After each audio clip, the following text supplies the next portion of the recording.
visit the cemetery to either bury a corpse or visit their dead relatives. The subject of death and salvation have been discussed extensively right from the first century. This audio seeks not to address the same problem, but to look at another gaping hole with respect to death.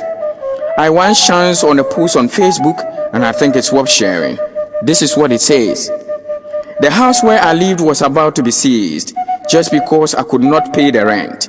I posted my situation on Facebook and WhatsApp looking for help, but all I could get were 2 likes and 0 comments. So I sent 250 messages to my contact list requesting for a loan of 500 Ghana cedis. Unfortunately, only 10 people responded. 6 out of the 10 people said they could not help me, and only 1 out of the 4 who promised to help me gave me some money. The other 3 people gave me no excuse and never took my calls.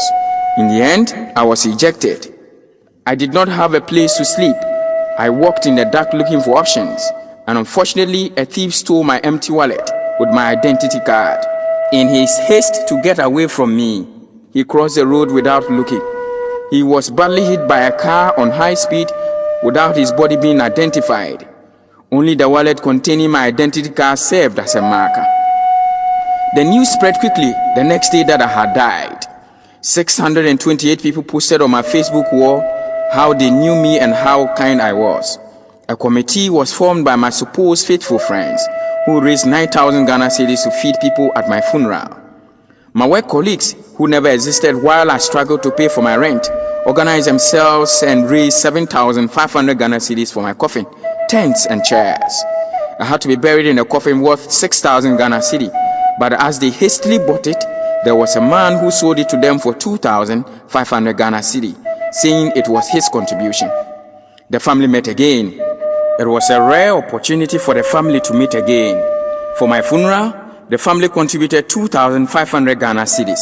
Everybody wanted to volunteer to show that they were participating.